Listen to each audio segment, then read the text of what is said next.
So would you rather be healthy or wealthy? I'd rather be both. Both? Yeah. But we talk about both today on the podcast with Buddy Touchinsky, and he is a functional medicine practitioner. So Okay. You may ask, well, what is that got to do with the AEC industry? What does that have to do with the AEC industry? Well, it has a lot because, as professionals in the AEC industry, we need to be healthy and wealthy. If you can't do your job effectively, then you're not going to be wealthy, and you're certainly not going to be healthy. So we talk a lot about that today, how to get the most out of your day, how to be productive. A lot of great tips about being productive, about being ergonomic. Those are some of the topics we talked about. What did you like about the episode? The fact that I found most interesting was when he said it's better for you to smoke. Like, if you were going to smoke or sit for 6 to 8 hours a day, it's better for you to smoke, which, like, obviously you wouldn't want to do either, but I just thought that was crazy because I probably sat more than that some days.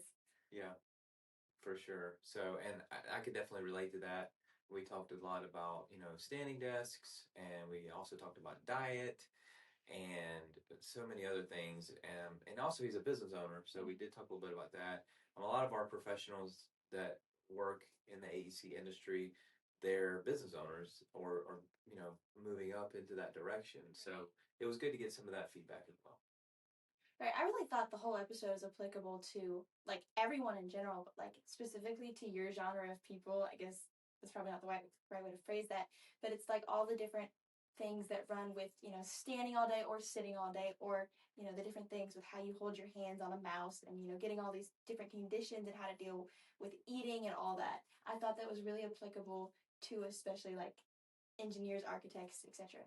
Yeah, and we talked about ergonomics, and we didn't even talk about the track ball. But on a track ball. But I brought it in now on the preview, so we had to bring it in at some point. Yes, we did. But we stayed true to ourselves in terms of what we are, which we're enhance the world around us is the name of the podcast, of course. And he focused on his why and his true north, he called it. So that was exciting and interesting to hear about as well. So those are some of the topics we talked about. Let's go ahead and jump right in. Jump into it. My name is Andy Richardson, and I'm a structural engineer. I've been doing this for 26 years, and I'm still learning about so much about the AEC industry. Here at the Enhance podcast, we are learning about professionals in the AEC industry, their why, so that you can learn yours. Let's jump to the intro.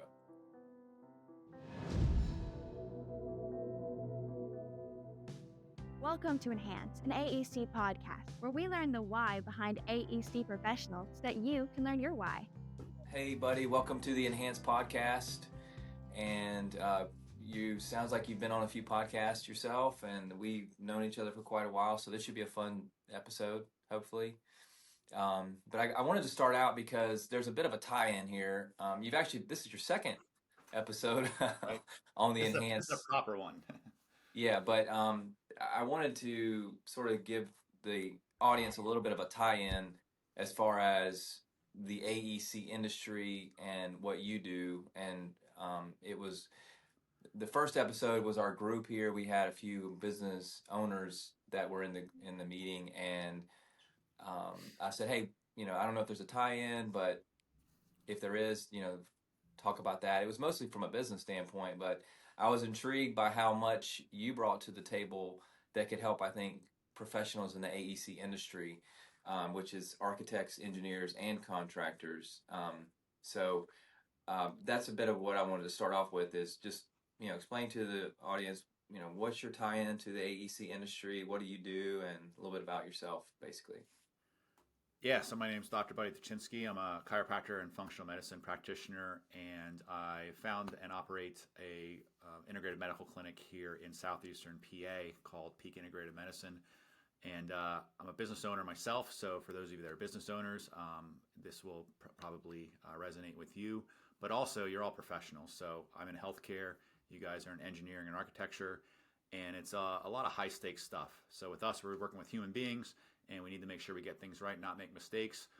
In a way, you guys are working with human beings too, because if calculations are off, one, you might cost yourself or your company a lot of money, but it also could be a safety issue as well. So we need to be firing on all cylinders. So I think it'd be cool today to talk about the things that we can do to function at a higher level, because we're all just kind of grinding along, grinding through the day, grinding through the weeks, months, and years, and we get caught in these kind of ruts where we're just eating the same things all the time, and if they're not the right things, then it's going to negatively impact you.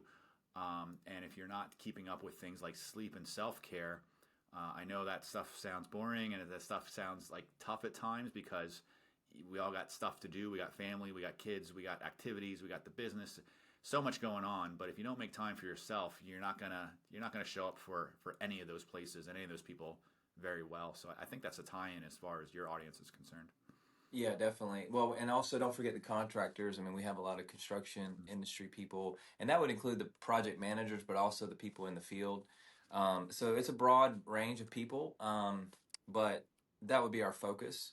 So, I mean, a lot of office workers. So I think you hit the nail on the head with, whether you're office or field, working at a high level is important. And I imagine, so your job title. Can you give that to me again? I've known you for a long time, but functional medicine. What was the other title? So I'm a chiropractor is what I'm licensed in, and that's where I started this whole journey back in 2005. And so people think chiropractor, they think back cracker or spinal stuff, back pain. Yeah. And the school I went to in upstate New York, it's now they actually changed the name to the Northeastern College of Health Sciences. And what they do is they have a broad range of offerings. And back when I was there, it was mainly chiropractic. They just started offering some like masters in nutrition, doctor of oriental medicine, things like that. But they were positioning us as chiropractors to be like the natural healthcare providers of the future, because especially at that time, we're kind of still stuck really deep into the medical model, which is fine for acute things. So things like heart attacks, really bad injuries, strokes, things of that nature, but relatively poor in the area when it comes to chronic illness or just optimizing health. Like you don't go to your family doctor to optimize your health, and you think you might, but really it's a process of disease screening and disease management, which is absolutely necessary and absolutely needed. But for those of us that want more, and I've learned all this stuff from me as much as our patients, but it's about like how can you feel better, deeper into our older years, our golden years as they call them. And so yeah, I really got into that. And then part of that is you deal with a lot of people, lots of different things. So I'm integrative medicine, functional medicine, kind of the same name or different names for the same thing. And you tend to attract a lot of people where, like, look, I've been everywhere else. I've seen every other specialist. You're my last resort. Fix me. So Right. over the years, we've had to get really good at trying to find ways and methods to help these folks out. So yeah, chiropractor, functional medicine practitioner, and I guess you call me CEO and founder of Peak Integrated Medicine is the full Yeah. title. So business guru as well. In a way, yeah, serial entrepreneur, and I'm a recovering serial entrepreneur. So I've had a couple gyms at one time or another. I have a health food store, which we're actually closing in the next couple of weeks to help me focus on the healthcare practice. And what else was I in? Chiropractic practice. We've done some online health coaching. I had a business there with a health coach. So trying to find my way in the world and what I really like to do. And so with Peak Integrated Medicine, there's enough variety in those cases and the different offerings that we have. I think it'll keep me happy for quite a while.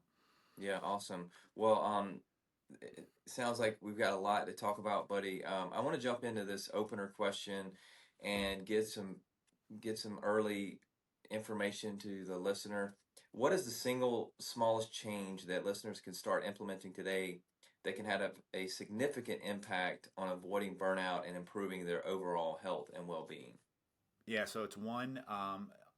It's a question I've seen before. Is like, what is the single most thing that impacted your health the most over the past X number of years? And my answer is always dialing in my sleep and getting enough sleep. Traditionally, up until I'd say maybe even like right around COVID times, 2020, 2021, I just saw myself as a night owl. That was my identity. So if I was awake till like midnight or 1 o'clock. And then I not an early riser by any means, but I get up 7:30 or so, and I wasn't really well rested. I wasn't getting enough sleep. But the one change I made was I lay down by about 9:30, maybe even a little earlier these days, and lights out by 10 at the absolute latest. It's usually earlier than that. And that allows me to get plenty of deep sleep, plenty of REM sleep, and just more better quality sleep overall. And I'd say for a lot of people, if you're not doing that yet, that could be the single easiest thing to do. Yeah, you're up at night reading, you're watching TV, you're doing whatever, but it's just kind of wasted time, and you're stealing away from your sleep and rest and recovery if you're doing that. So yeah, get the bed on time, get a solid 7 to 8 hours of sleep, and that could be the biggest change for your health personally. Okay, I mean, that sounds great, but we have a lot of, project managers, architects, engineers, and they got jobs to get done. I mean, how do you balance that and what would you say to them? I mean, obviously, I mean, you can't tell about the day-to-day work, but I mean, what would you say to somebody who's having to burn the midnight oil sometimes? A few things. So, like, one, no, it's not going to be easy, especially in the beginning. But you just got to get a little bit better each day, each week, each month. And to that, I would probably say better organize yourself during the day. So you need to come up with ideas where you can streamline your processes, your personal to-do list, remove the distractions. Like, we all take all these meetings, extra meetings on the course of a day. Do you really need to be doing them yourself personally? Are they really important? Is it helping you get to that next step in your job, your career, your life? And if the answer is no, then you probably shouldn't be having that meeting, even though sometimes it's nice to do that to help others out, and you can always throw them in there, but not sacrificing your own health and your own time. Mm. And again, that's not easy. It's going to take learning new systems. Like right now in our office, like, I was kind of going nuts the past few months here. We've been getting busy, and we didn't have good communication systems here in the office. So I implemented Slack, which I'm sure a lot of you are familiar with. And that helps me go to sleep at night knowing that I'm not forgetting anything, and it's keeping all the communications in one place. So I think it's just a lot of that sort of stuff. And especially if you're the business owner, you're a manager where you have the ability to do this, is you need to start relying on your people more, or hiring the right people to take stuff off of your plate, because you can't be everything to everyone. You can't be everywhere at the same time. And you can do that for a while. So if you're listening to this in your late 20s, early 30s, perhaps, you said, hey, I'm fine. I can burn the midnight oil. I can get up early. I can get it all done. Eventually you can't. Eventually it catches up with you. So I would just say, hey, set yourself up from the beginning. Yeah, you might spend a few years early on in your career really grinding it out and getting a lot done to prove yourself and break into an industry perhaps. But there comes the point where you need to start think smarter, not harder. Work smarter, not harder, I guess is what they say. Yeah, definitely. Well, those are some good tips to implement, and you know, it's communication challenge of realizing when somebody is putting something on you that is you shouldn't be taking that on, and now you have to do it when it's really somebody else's responsibility. Now, it may really be your responsibility, but understanding your responsibilities is an important thing. Like, hey, especially when you're the boss, because we want to solve everything for everybody. Sometimes people don't realize that or Yeah. think that, but you want to help your team out. You want everybody to succeed. You want your, in our case, projects to succeed. So whether you're an architect, engineer, or construction manager, so I think that's one thing to keep in mind. But you made a lot of other good ideas too. As far as sleep goes, is there a did you already mention this as far as number of hours? Like, how many hours should we go on for? I'd say at minimum 7 hours seems to be the right spot for a lot of people, up to 8 hours. So you go too much, excess is no good, and too little is no good. And as we age, we naturally need less sleep. So if you're maybe up in your 60s or above, maybe you get away with 6.5 hours of sleep. But I'd say for most people, 7 to 8 hours of sleep is good. Yeah. And one thing that I use to monitor my sleep, it's called an Aura Ring. There's different devices out there, but I can see what the quality of my sleep was the night before, how much deep sleep versus REM sleep I got. You can find out like how eating too late affects your sleep. So don't eat too late. Don't eat too late, because that does affect your sleep. That glass of wine or a couple beers right before bedtime, you think you fall asleep better. You don't. You might feel like you fall asleep quickly, but your sleep quality really plummets on evenings where that happens. So yeah, if you have the ability to get something like this, or a Whoop band, or a number of devices out there, I would say grab one of those and see what your habits, how your habits are affecting your sleep.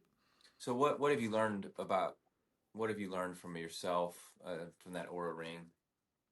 One is, and this is different for everyone, so I'm not saying go out there and take any of these supplements, but for me, if I do like it's called golden milk, like a turmeric tea with some ginger and some other like mushroom powder or whatever in there, tastes pretty good. I just got in the habit of drinking that before bedtime. That will really like lower my heart rate overnight, which means my body's less stressed and my sleep scores will get much better. Same thing with magnesium and certain forms of magnesium. But again, it's different for everyone, so that's why I like having something like this that you can actually see that feedback basically the next day and see whether anything changed drastically in how your sleep quality was. Right, right. And I mean, I'm not, this is not a medical podcast or anything. I mean, but Sure. we're just helping out people with some advice. And, I can tell you that, I mean, I've worked with you directly because, getting into my late 40s, and I put on a little weight in places I didn't really want to. I mean, and so I was like, I want to get a little tone. But one of the things I liked about working with you was it. We did the blood work, and we were able to find areas that had deficiencies. Even in weight loss aside, it seems to be a significant aspect to get your blood work done and see, like for example, I had high iron content and low magnesium content. And I can tell you, when I take magnesium, I'm out. Yeah. Because I think it's because of that deficiency. I mean, again, that's why I put the caveat. This is not medical advice from me, but I'm telling you, this has worked for me. But I mean, what is your thoughts about the blood work, and does that help with overall health at all and finding deficiencies? Yeah, we like to say test, don't guess. And just to take a step back, so in medicine, so when you go to your family doctor on an annual basis, they'll run some basic labs, so basic blood work. And they're checking for a handful of things. They're called gateway tests. So if nothing's wrong on those quote unquote gateway tests, then they usually don't go any further than that. The problem is that things have to be pretty far off before you'll start seeing abnormalities in that type of testing. And so what we like to do in functional medicine, and it's very similar across the board, like if you type in functional medicine practitioner near me and they do blood work, it's usually going to be way more comprehensive.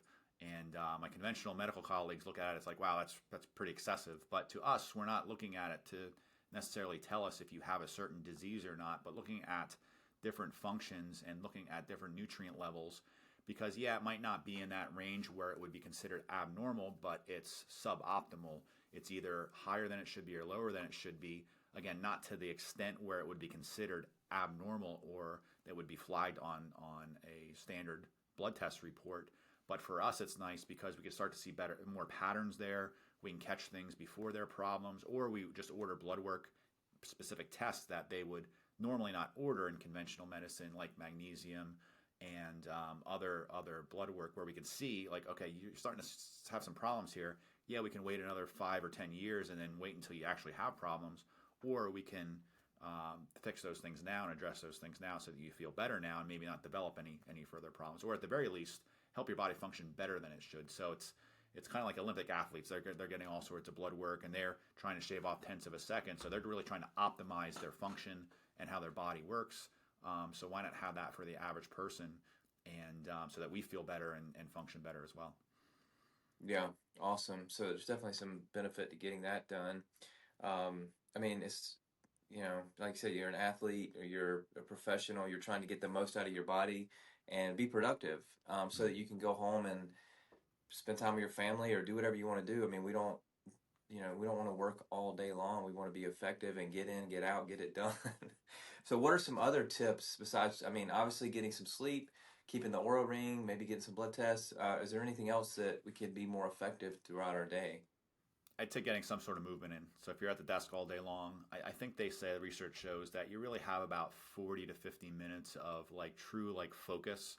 And then after that, productivity starts to wane from there. So I like to recommend that people set an alarm on their watch, on their phone, for every 45 minutes or so. Just get up and walk around for 3 to 5 minutes. Not that long.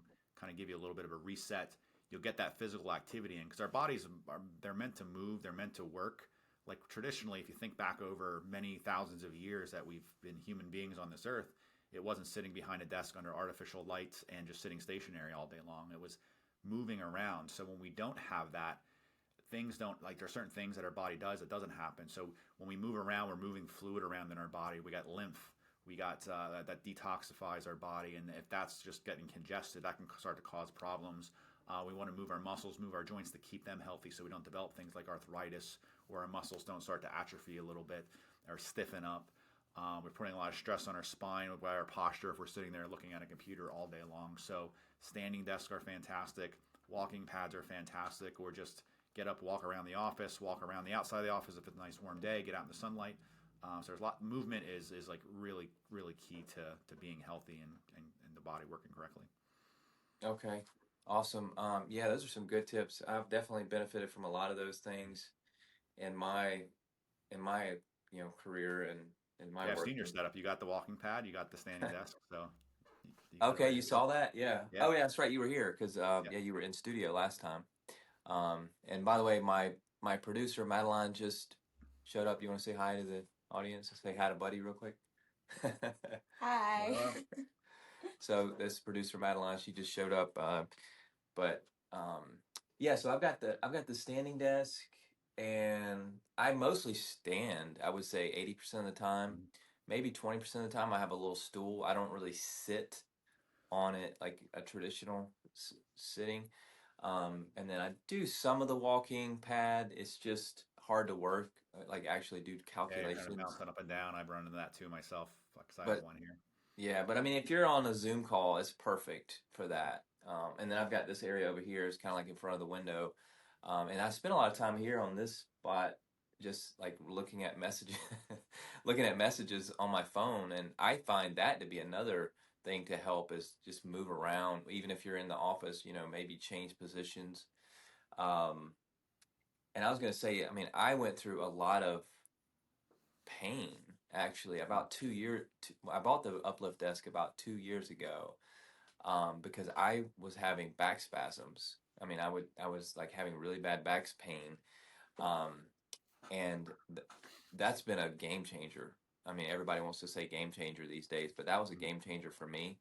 Um, it wasn't overnight, but I found that over time of doing the standing desk, other treatments that I was doing, um, has really helped. I mean, I thought I was just done for and I couldn't really do anything else, in terms of activities. I wasn't able to run as much, and it really impacted my life. And it's because I was sitting down 8 hours a day Yeah. in bad posture, and and it just stressed out my back basically. But Yes, sitting's bad for all sorts of like functions of the body, including our heart function, lung function. And they say, it was a while since I read the study, but basically the summary of the study said if you have a choice between sitting and smoking, or not sitting or not smoking, probably go smoke instead, because that's less harmful on your health than sitting for more than like 6 or 8 hours a day or something like that. So it's pretty profound. So that's getting insane. up and moving is huge. Now I don't do either, ideally. We have a choice. We have a choice not to do both, but yeah. Yeah, I mean that makes sense. um, so yeah, I mean, one of the things I wanted to get into, tying in to that and the standing desk, et cetera, is like ergonomics in both the office and in the field. What is ergonomics? I mean, because you mentioned that in the last show. What is ergonomics? What are some things we can do to be beyond, posture and things to help us not have back spasms, for example? Or, one of the things in the AEC, especially the office workers, is the carpal tunnel. And I've seen it numerous times, especially people doing CAD all day and they're on the mouse.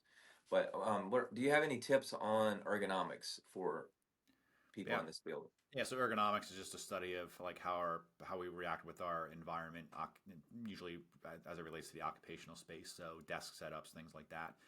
And so especially using the mouse, so you got to make sure that you don't repetitively do something over and over and over again too much, and if there's ways to vary that a little bit. So some people, especially if they get severe carpal tunnel and to the point where even surgery doesn't help them, I know there's some voice prompt programs, and like these days you can do voice to text. That way you're not sitting with your hands and your wrist leaning against the desk and putting pressure on it all day long, and then using a mouse the same way. There's different types of mouse setups where instead of the traditional where you're up over the top like this, you hold it like this, which is a much more natural position versus having that wrist turned downwards, which is putting a lot of torque on the wrist here and tightening up these muscles. So there are various adaptations that you can do there. Mm-hmm. When you're on a desk and you have the keyboard in front of you, I got to watch this desk that I have here because it's got a little bit of an edge on it. And if I sit with my hands too close to the edge, like I'll see if it does it here, but you'll see it'll have like an indentation in my hand here, and that's putting a lot of pressure. But if it's here, that's a lot thinner.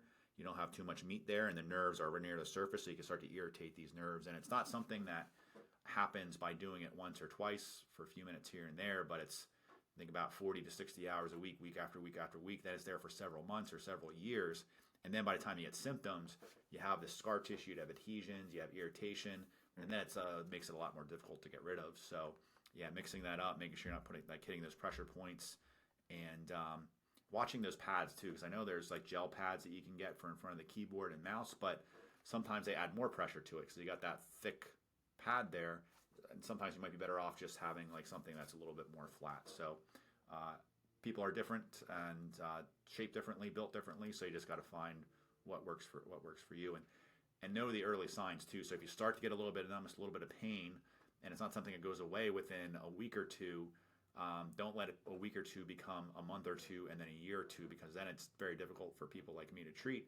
Whereas you go get it checked out early, you can get in there and get some muscle work done, get some other therapies done, and get some stretches from your local chiropractor, physical therapist, massage therapist, get some work done with them too, and stay on top of it so it doesn't become an ongoing problem.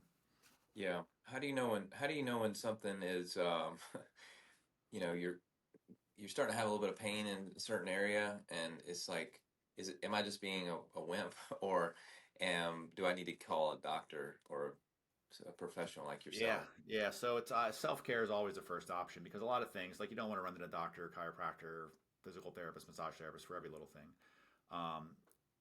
Try to work it out yourself. So if you're exercising, stretching, see if you can work through it, see if you can work it out. There's all sorts of things out there these days. There's foam rollers, there's the TheraBalls, there's the vibratory percussors, there's all sorts of home devices that you could use, heating pads, saunas, red light therapy pads. All that stuff is great. But ultimately, if you try to work on it yourself and it's there, if the pain's like more than a 5 out of 10, I would say if it's there for more than like three to 5 days, make an appointment, go get it checked out.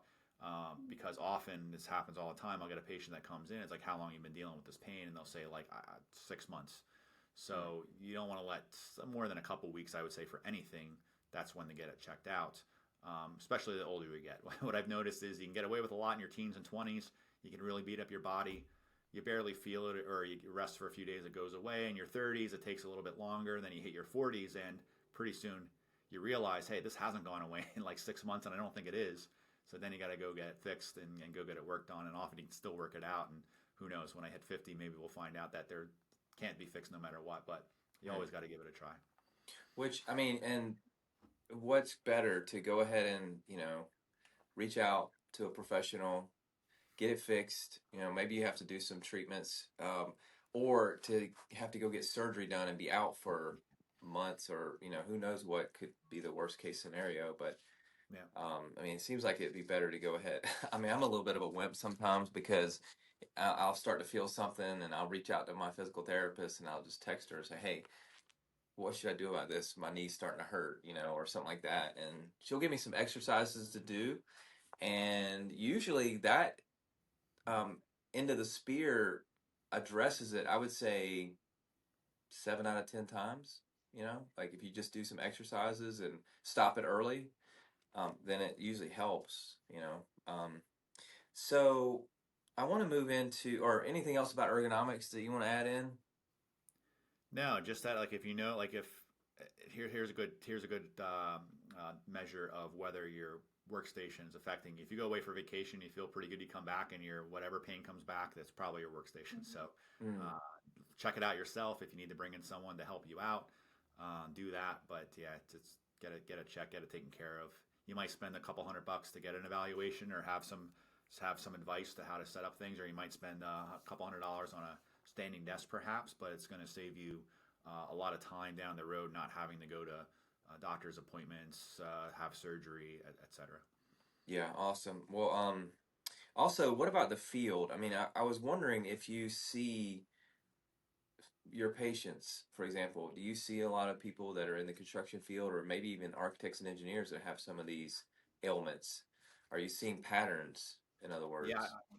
yeah. It reminds me of a one patient I had where he was working the road crew, and they were doing some work down here in the interstates, about 5 miles south of me, and they were behind schedule, so they were like 6 days a week, 10 hours a day, or maybe it was 12 hours a day at that point.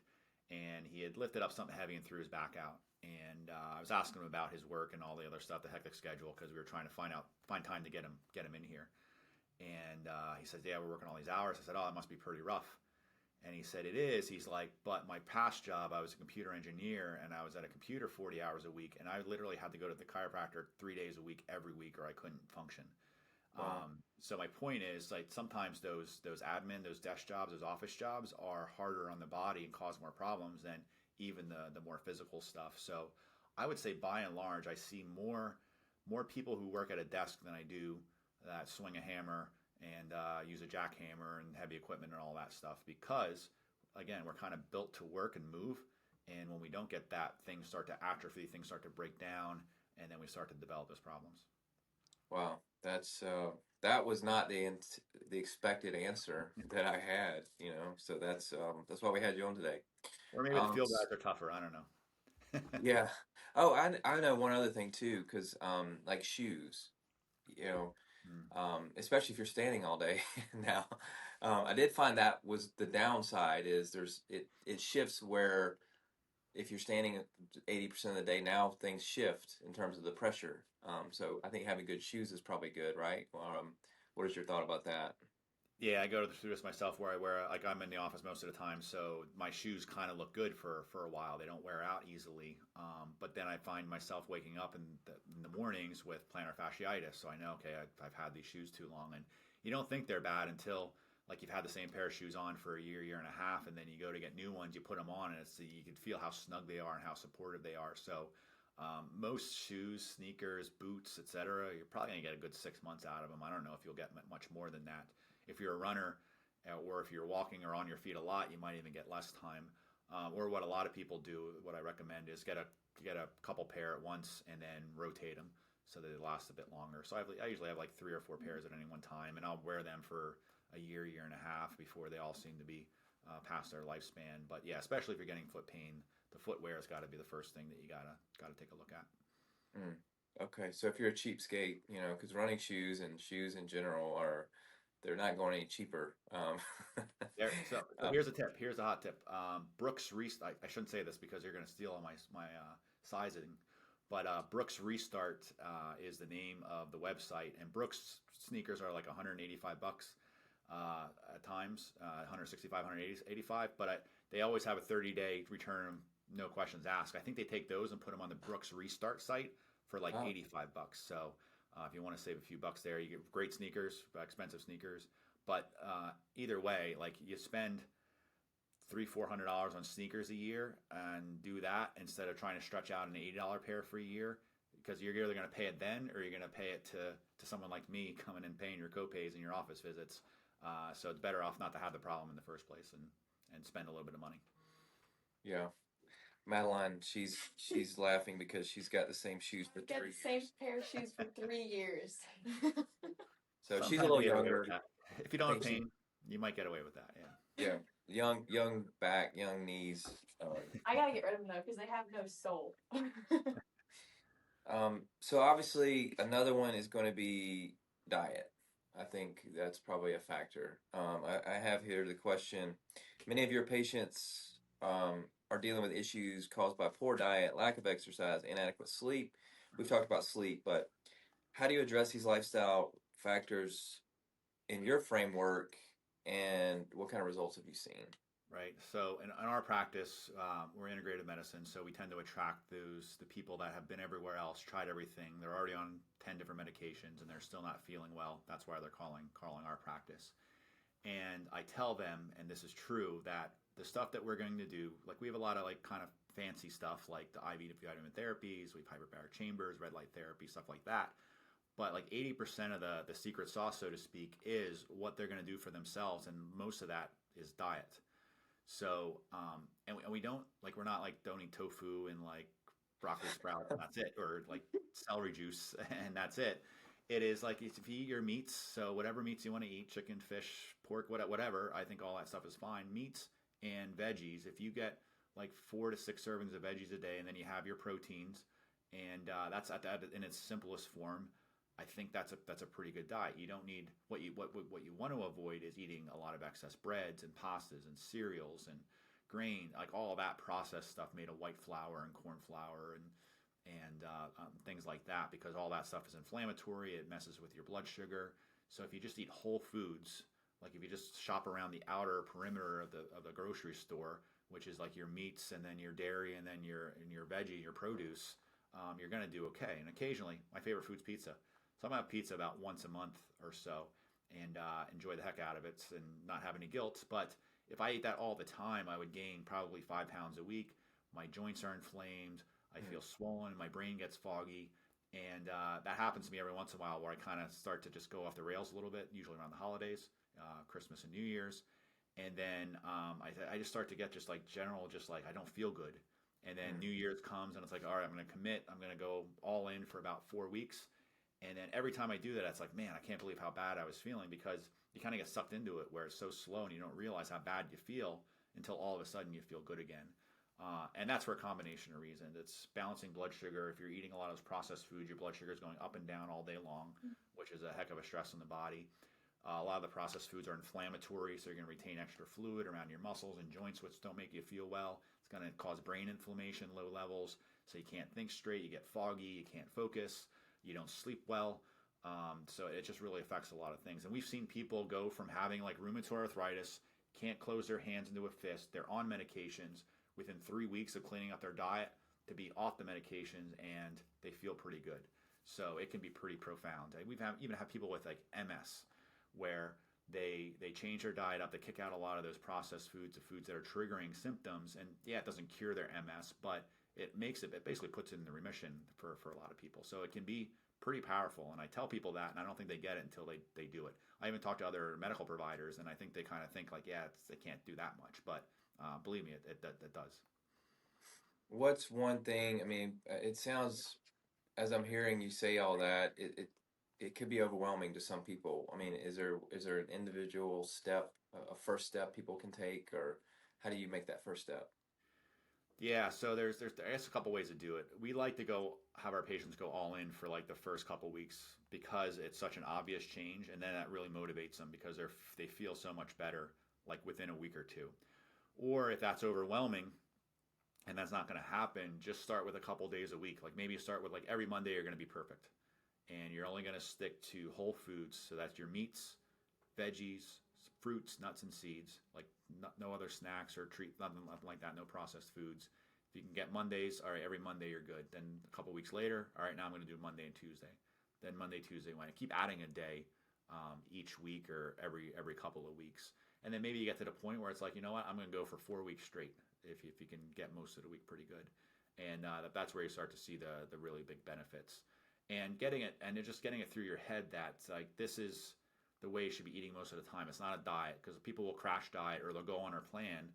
And I haven't solved this yet. It'd be $1 million idea if we could figure out how to get everyone to stick to it. But a lot of people will go on and get great results, and they'll be like, oh, I'm going to celebrate with like whatever, and then eat whatever for the weekend. And then so it's almost like an alcoholic, where it's like, all right, I got 10 days sober and now I'm going to go have a bender. Well, you're more likely to stay off track after that bender than you are to get right back on right away. So it's almost like you're feeding into the addiction. And for a lot of people, it is addiction. And for a lot of people, it is more than just like, you might physically and mentally know like this is what I need to do, but for some reason you can't follow it.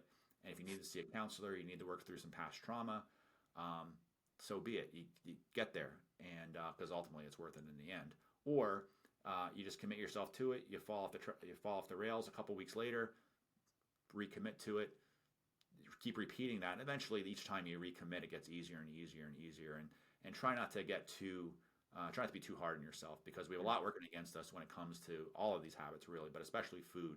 Because food, they call it comfort food because we grow up and we've always eaten a certain way for a long time. We have the food companies marketing, advertising the way they formulate foods. Nothing special in there. It's sugar, it's salt, and it's oil. It tastes good. It's Oh yummy, yeah, it's so and it's good. like like flavorful, so that everything else seems like it's no good. Like you go to eat a vegetable and it's no good, but once you break yourself from that for a period of time, you go back to that. And it's almost like, okay, people that are like Coca-Cola addicts, they just have to have their soda every single day, break themselves from it for 6 weeks, and they go to drink it again. And it's like, wow, this tastes like straight up syrup. It doesn't taste good anymore. Mm. So it's just all about resetting our taste buds, resetting our habits. And it gets easier as time goes on, even though it might be very, very difficult in the beginning, especially if it's not traditionally the way you've been eating. Yeah, I mean, you can really enjoy, especially if you go into like 3 day period where foods become enjoyable. Like a Mm. tomato with a little bit of salt on it. If that's the only flavor you've had in like 3 days, it can be so tasteful. When you haven't had much oil or fat. I mean, not that you would want to do that on an extended period of time, but if you're on like this 3 day thing that you were talking about, then it's really nice. Everything that you eat all of a sudden has so much flavor in it. Like I mentioned, the tomato or the chicken or whatever you're eating. It's like, food is good. Like natural whole foods can be really good. And people often say like, well, I'm a foodie, I don't know if I could do this. Well, if you watch, like, I feel like I'm a foodie too. I love to eat, and my family, we like to watch the Bravo cooking shows like Top Chef and Chef's Table and all of those. And if you look at all the meals they're not making like sandwich and subs and pizzas. They're making like nice veggies cooked the proper way with like the certain, like the proteins are there. And so like good foodie stuff isn't really like heavy, carby, sugary, processed junk. It's really good whole foods, and you just need to find a way to either prepare them on your own, which is a big hurdle there for a lot of people, but it's worth trying to teach yourself. Or when you go out to eat, just trying to resist the temptation of getting your old favorites and try to go for that big chicken salad, or even like a Cobb salad is really great. Or just like fish and broccoli, like a fish and broccoli or something like that, or asparagus. And any restaurant you go to, instead of getting the starchy sides, just ask to replace with like the vegetable medley or the broccoli, or there's usually a lot of other options when you go out to eat. So it's just pick your proteins, a couple veggies, and any place will make that for you. Yeah, awesome. I mean, it sounds like definitely psychological, mental is a big part of it. I mean, um, you know, but it's good to have a good meal that is maybe like you mentioned the pizza, or I saw that you went to Austin and had some Yeah. Q lately, which Austin probably has the best barbecue in the country, I would think, Mm. or pretty close to it. And we in the South, we like our barbecue, but I got to tell you that Austin was pretty good when I went out there myself. But I mean, I think the point I'm getting at is the psychological piece, and not, I mean, if you kind of go off the wagon, so to speak, or fall off the wagon, um, getting back on, or can you talk to that some? Yeah, I think that's the biggest key is how quickly you can reset and get back on track. Some people will beat themselves up and they'll say like they'll go off track on like a Tuesday, and they'll say like, screw it, I'll wait, I'll get back on track Monday, I'll recommit. Well, no, get right back on track the next day.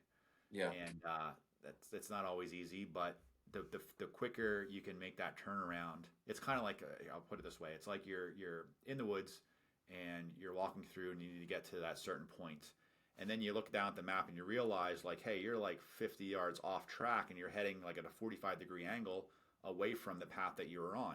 If you keep walking at that 45 away from that path, you're going to get even further away. So why not just turn around and start to make a 45 back towards it? So same thing with our diet lifestyle too, is if you find yourself off track, then immediately you get back on track, instead of just saying, I'll put it off till next week, or my birthday's later this month, so I might as well just this whole month shot. And you do that enough, and next thing you know, like 90% of the year, you're not doing the right things, and you're not making it any closer to your goals. yeah, awesome. Yeah, one thing I liked was I don't know if you've read the book by James Clear, Atomic Habits, Yeah, that's great. Yeah. and he talks about a little bit similar concept, which is I I might be the type of guy who misses one day of something, let's say whatever it is, a diet or exercise perhaps, but I'm not the type of guy that's going to miss it 2 days. Yeah. So I was like, I thought that was a pretty good thing to bring up at that point. Or Um, on the flip side of that, people will say like, "Oh, I'm not a health nut," or "I'm just not that type of person." Well, you can be. You just gotta kind of re-identify yourself and pick a new identity. And it's not easy, but you just stick to it and say, "Hey, I'm the type of person that like you said, I'm the type of person that I'll go off track one day, but never 2 days, never ever." So that's why I call it my non-negotiables. So is one thing where like sleeping, non-negotiable, 9:30 in bed, lights out at 10. I get my water in every day. I take my supplements every day. So you could say non-negotiable this month could be I'm not touching a piece of bread.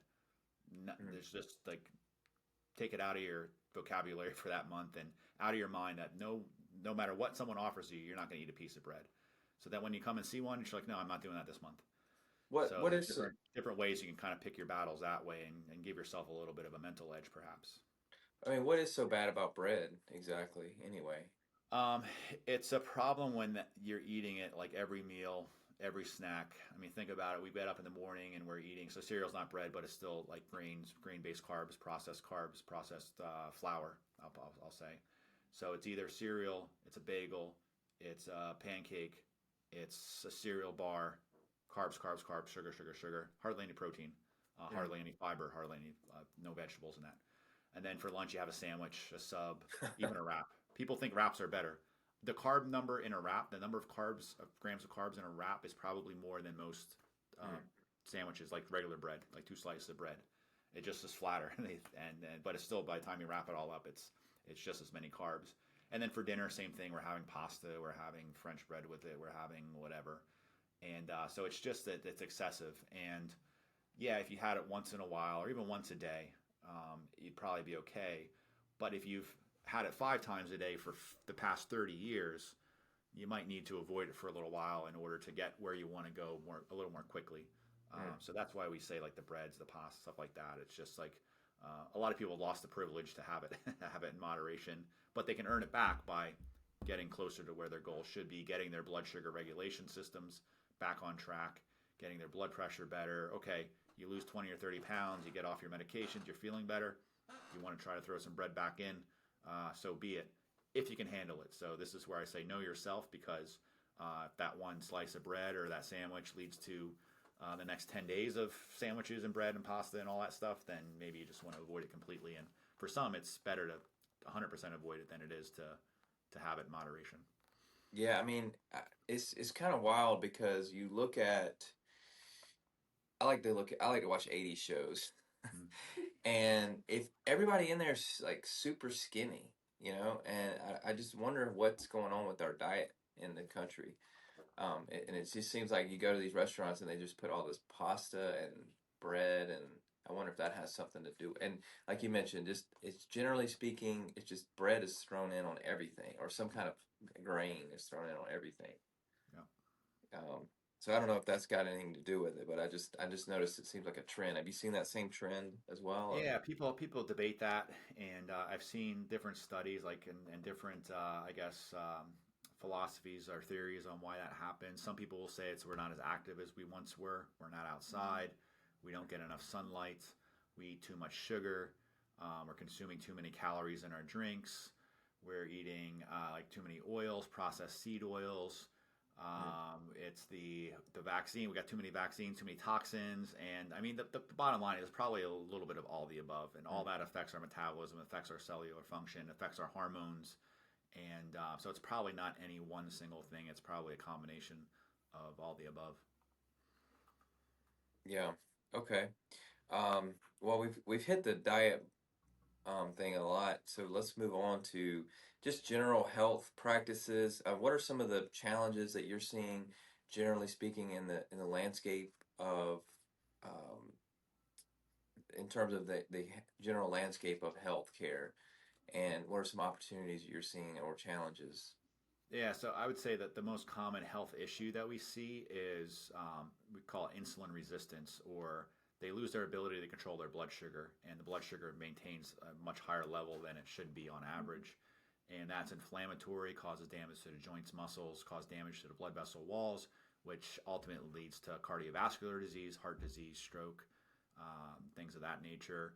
So just getting those processed carbs, sugars lower in our diet, focusing on the meat and veggies, kind of all goes back to that. And getting more exercise to burn off the extra sugar and carbs and energy that they're bringing in, and just eating less calories overall for most people is probably a good idea too, because when we overeat, our body has to do something with that, and it usually gets stored as fat. So I'd say we call it metabolic syndrome. So it's high cholesterol, it's high blood sugar levels, usually high blood pressure is involved with that as well, and that really does a number on everything else. Yeah. Okay. Awesome. Well, I tried to get away from the diet, but it looks like we got right back to it. It's tough. But It's tough, and it's one of those things where I feel like a broken record myself sometimes. I bore myself when I start talking about it, but really it is that important, and people don't realize it until they do commit to a few weeks straight of doing everything just right, like you did, where you lost a bunch of weight quickly. And I don't know, did you notice any other like benefits, like it was sleep, energy, pain, etc.?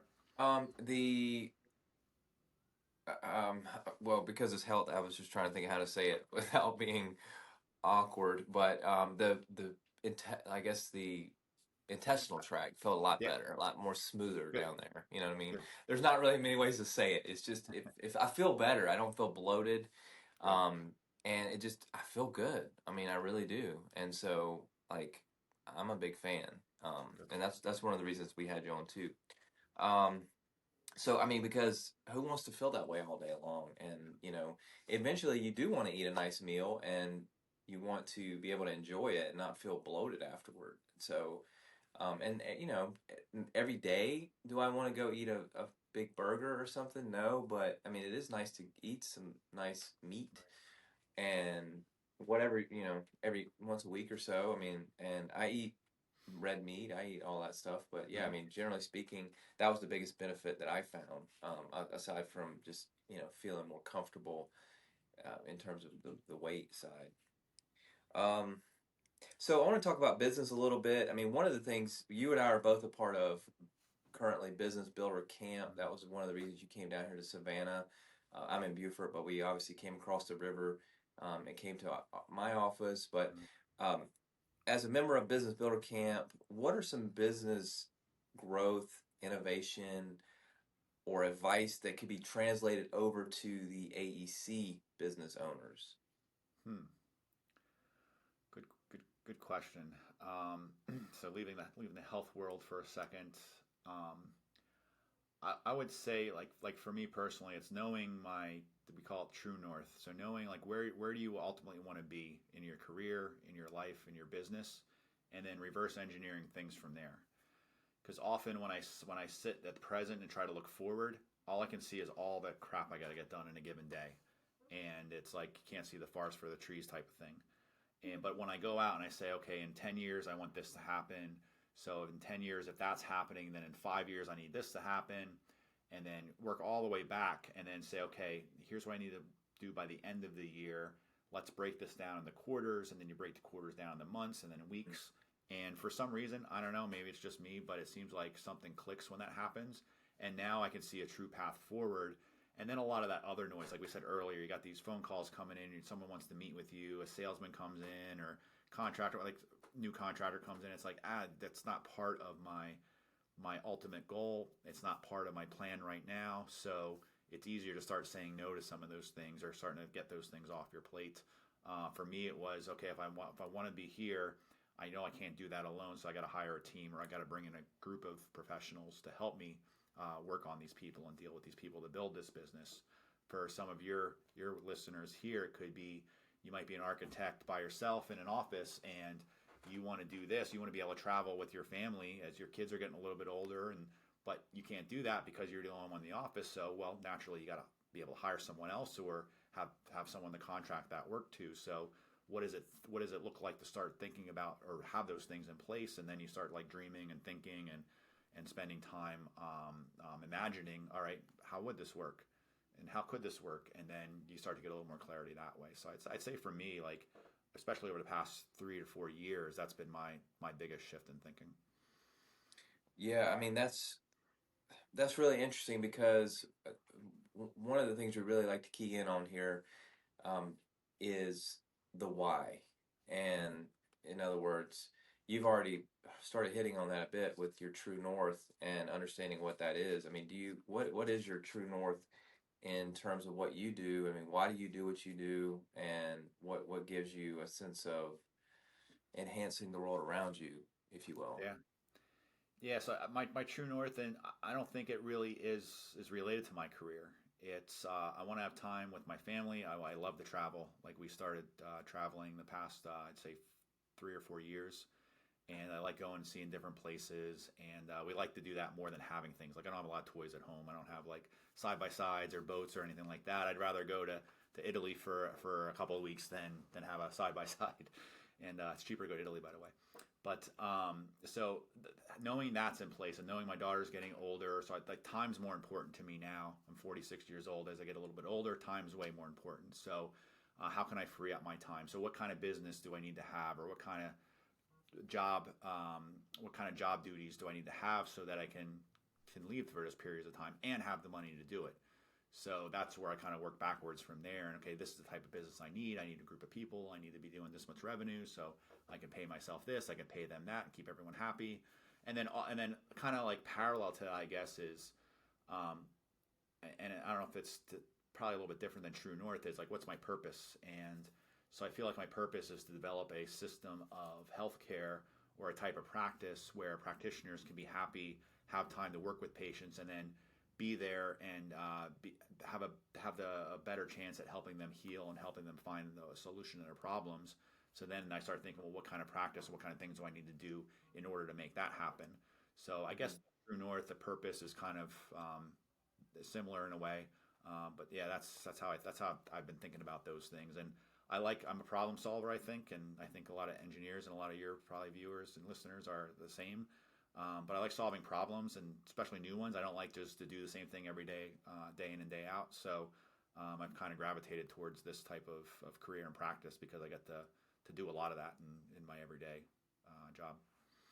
Yeah, um, I think that's really good, and I mean because you've got like a parallel vision, your personal vision, but we have to make a paycheck, Mm-hmm. and you have a vision and a purpose for your work too. So I mean, both are equally important. Some people they have them like combined, and you have two parallel ones. So that's okay. I mean, that's a good idea. I Yeah, think. my philosophy is life is short. Like it shouldn't suck. So if you're now not that things, I wouldn't say things are great all the time, and you might have to go through a little bit of suck to get to where you want to go. But Hmm. yeah, if you find yourself you're just not enjoying things, and like again, it goes back to that time. There's only so much of it. So you got to make a change. Make a change.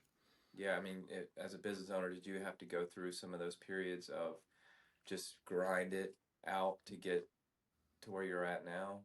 Yeah. What was that like? I spent so at this practice we're starting like our third year, and the first year was horrible. Like we were brand new, we didn't know what we were doing, and I shouldn't say that, but we were still feeling our way through our processes. We were trying to find the right people, put them in the right seats.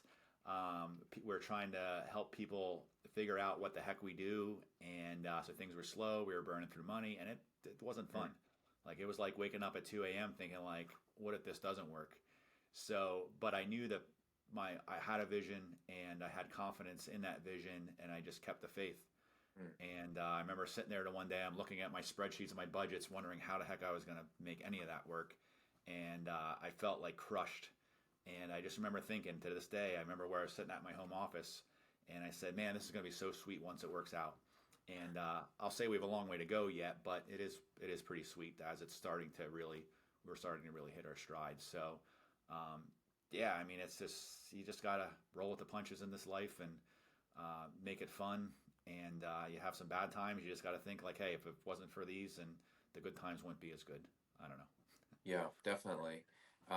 That's some good advice. And one thing I like, you definitely have that problem solver mentality, like you mentioned. And I think I mean, you almost could be an engineer probably, but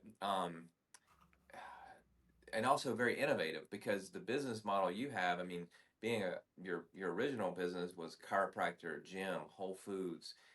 These are physical things, right? Mhm. And yet you have this business that has crossed over into the virtual. I mean, you coached me via Pennsylvania. I'm not in Pennsylvania. I'm in South Carolina. We met through this business community, Mhm. but so that's innovative. I mean, what could an engineer or architect do something like that, or a contractor?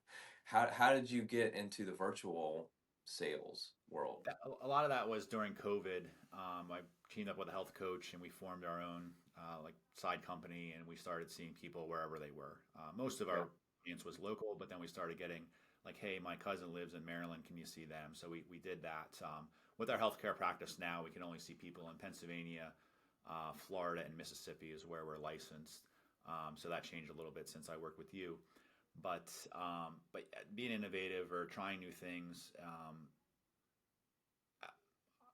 I'm the type of person where if you tell me we do it that way because that's the way we always did it, then I hate that. I hate that answer for things, and because if Mm. it's not the best way of doing things, then why just do it because that's the way it's been done? So I like trying new things, and that's what I like about being in business for myself. And we can try, we can test things, and a lot of times they'll flop, but sometimes you hit it right and things go really really well. So I just love that part of this space where I'm not stuck in that insurance. That's why I don't take insurance, because insurance is very rigid, and a lot of people watching that has health insurance. You pay a lot for it, and you say, "Well, my insurance covers everything." Well, no, it covers what it covers, and you're not even presented the things that it doesn't cover. So I like to work outside of that system and use whatever we can get results with for our patients. So I like that being innovative in that way. Yeah, it's going to be music to the ears of some engineers and architects out there, and contractors who we love innovation in this space. So It's called. I just learned this recently. Isn't it called first principles? Is that the concept of like just starting over without any knowledge of how things are done and just as if it never existed before? It might be more of a computer engineering term, but yeah, I haven't I've heard heard that that one. one. But I, yeah, first I heard that. principles. Yeah, a Okay. concept of first principles concept or something like that. But I'll look that up and see where that came from. Yeah. Sounds good. Well, hey, buddy, we're out of time. So, is there anything else you want to share, or with the that we didn't hit on today? I think we about covered. I feel like I wanted to get it all in because I got so much to share. But I'll say this, and so I'm a functional medicine practitioner, chiropractor, and I'm outside of the conventional system. And every day I talk to a lot of people who they've gone through the ringer, they've gone to all sorts of specialists, they're not getting answers, and then they show up in our door, and oftentimes we can help them. So. One thing I like to share at the end of podcasts like this are that if you're dealing with anything, any chronic health issue, could be long COVID, chronic Lyme disease, mold mycotoxin illness, autoimmunity, hormonal issues. I mean, you name it. If you're not getting good answers from the doctors you're seeing now, then it's time to go outside that and get a second and third opinion if you need to. And I'll make a pitch for ourselves and all of my functional medicine colleagues is we look at things a little bit differently. So Mhm. search for a functional medicine provider near you. There's usually some in all areas, or a lot work virtually, like we do. And like I said, we're available for people who live in Pennsylvania, Mississippi, and Florida, or are willing to travel to see us. And but there are answers out there, and keep looking because it's like I said earlier, life's short, and you don't want to waste time. So go out and find the help that you need if you need it. Yeah, awesome. Well, how do people find you, buddy? I like this part too because I like to say I'm the only Buddy Touchinsky in the world that I know of. So if you search for me on social media and you see this face and you see that name, you're probably going to find it. It's Touchinsky, just how it's said with the Y. And but we're also at Peak Integrative Medicine on the social medias. And if you are looking for a consultation and you're in one of those states I mentioned, gopeakmed.com will take you to my calendar. Book a free call. We can discuss what you have going on, and then we can try to find you the right help, whether that's with us or elsewhere. And I want to thank you, Andy. Always a pleasure talking to you.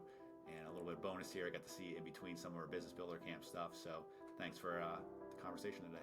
Yeah, it was a joy to have you on, buddy. All right. Well, take care. Yep. Bye. All right. Bye. Hey everybody, thanks for listening to today's episode